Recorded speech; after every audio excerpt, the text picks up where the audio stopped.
are critically endangered or extinct in the wild because we can contribute to international breeding programs. Our primary focus is zoo-based conservation, and our very first animals are to the right-hand side. They are called Mongolian wild horse, and they're actually testament to just how important zoo-based conservation can be. Mongolian wild horse family, a young male on the right. A little bit cute. But if you turn to the left here, you can see our 100 dromedary camels. So quite a big family group there. We've got a couple of young ones. And we're just going to do some camel myth busting. So hands up.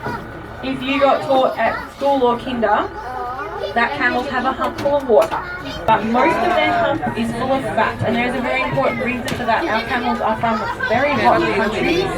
We slowly make our way. We've got the little baby sitting between two adults sitting at the back. Believe it or not, that little fella was born within 2 days of the Mongolian wild horse. So you can see the slight difference of the species. These are different. Now, Adax has one of them just because our American bison are losing the last little bit of their winter coat. So just like we took off our winter coat, put on our thongs and board shorts, our bison are doing the same thing. They did once number over 30 million in Northern captive shared habitats with people. Unfortunately though, they are both considered a bit of a trophy species for poachers and hunters, so they are very sadly extinct in the wild, these guys to the right. But and they pretty much just hang out there. Mum will come and feed them, and then once they're a little bit stronger on their feet and a bit steadier, they get to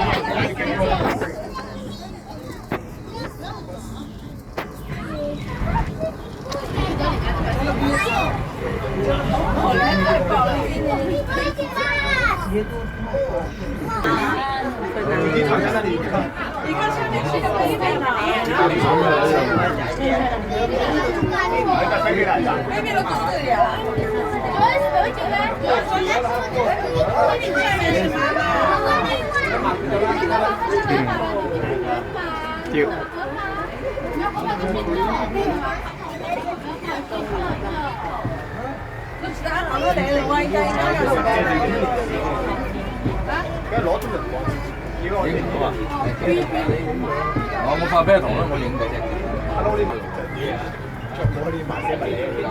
之类他们来两个，而且还是每个生活。你想吧，还不会多来。你看那有个。Couple of animals next to us at the moment. So to the left, we have the biggest bird in the world. They are called an ostrich. They can grow up to 9 feet tall. So the top of that head can be stretched up to tap the inside ceiling of most houses. They can run up to 70 kilometers per hour, so that is faster than the car can drive outside of your school.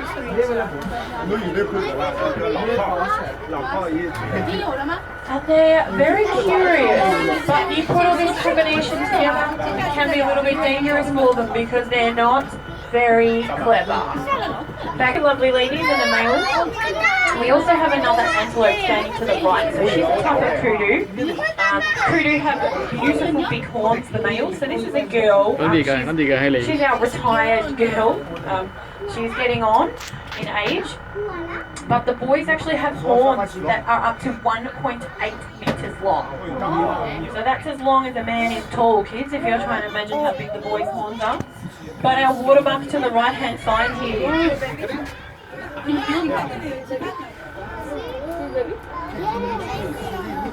They have a really cool trick for dealing with. They will actually run straight into the water hole. And they just, now you might say, but what about crocodiles? And that would be a very good question to ask. But when they're in the water, they can be stinky. It tastes and smells revolting, and it helps to scare the crocs off.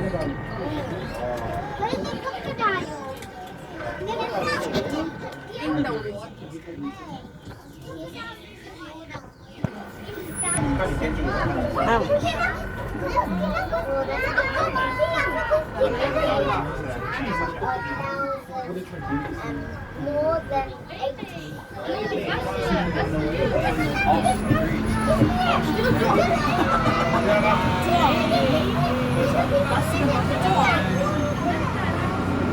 Keep your eye out to the left, there is some nice views. I need all the kids on the bus to show me your arm muscles. Hopefully you're big and strong, because if we don't make it up the hill, I'm going to get you all to help me push the bus.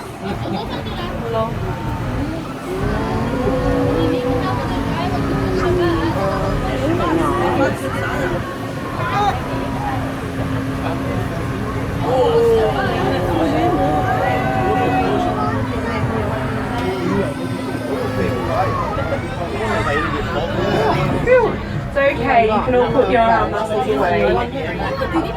We made it. Now out to the right hand side there is a very big breed of cattle called Texas Longhorn. It's got some rather impressive looking horns.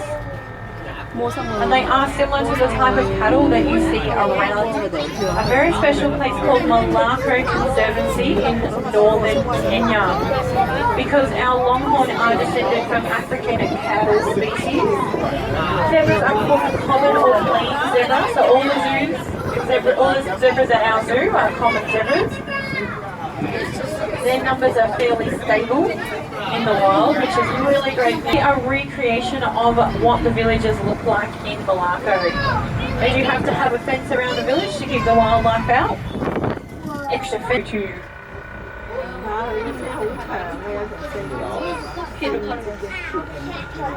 See, we're getting some rather impressive looking.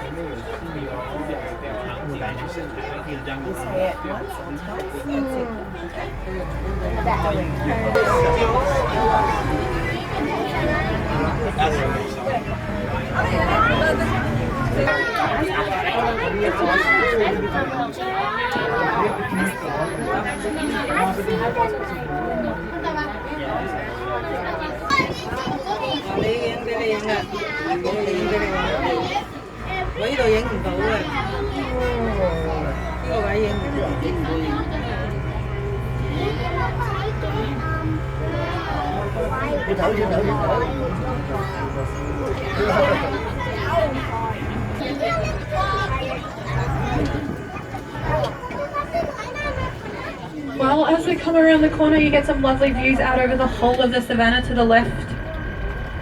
It is the floodplain of the Werribee River.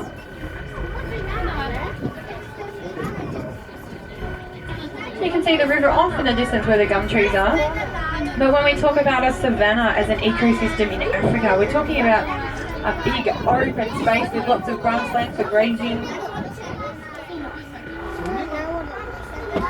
Usually quite sparse trees and shrubs. It can be very seasonal. Now we are heading down a small but steep hill, so parents can sometimes get a little bit nervous on this hill, so if you're sitting next to your parents, you better hold on nice and tight. To spot a dragon looking straight at us in this dead tree.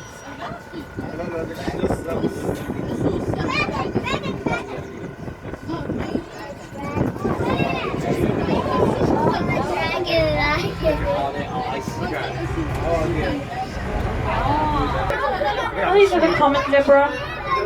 You get a really good look at their stripes. It helps them to camouflage in, especially when they're under the trees like those guys over there. You can see light dark patches. But it also helps them to escape from predators. Because it can be very tricky for a predator to keep their eye on the prize. And they've got all those stripes bouncing all over the place.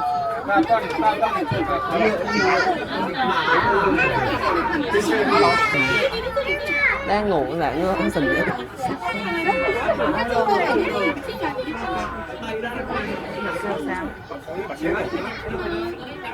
At the zoo, and that's because our breeding happens at Melbourne Zoo. So we probably won't ever get any girls here. Our boys all get on pretty well. We're like a giraffe bachelor pad and retirement village, all rolled into one.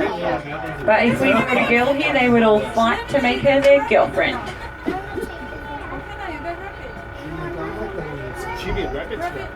That's an alarm system on the savannah. So When a giraffe starts to run, everything else usually follows because they figure they've probably spotted a predator that they can't see yet.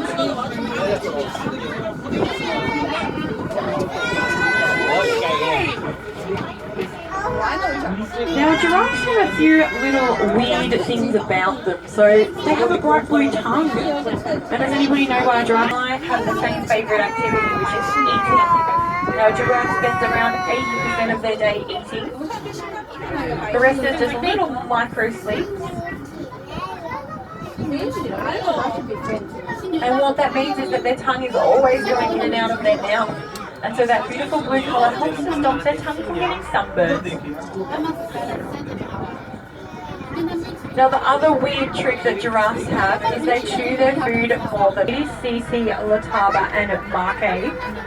We've also got a baby over the back. She's probably a couple years old now. Not quite fully grown yet. Her name is K-I-E. This is because they do like to roll around and stay nice and cool. And then as it dries, it acts like rhino sunscreen.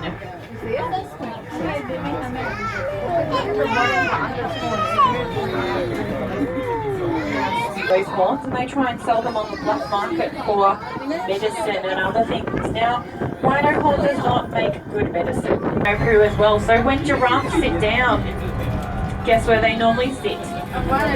In a big sticky pile of poo. Now the reason why they do this is rhinos are fairly big animals. There's not a lot of predators that will mess with them. And so the giraffes sit in the poo to try and hide their scent so that they smell like, are they black with white stripes or white with black stripes? If you take a look at their nose, it is a little bit of a clue. They are actually black with white stripes. Really? Just over behind this dead tree, that's our rhino's favourite water hole. So they actually roll around in there. That's where they cover themselves in mud.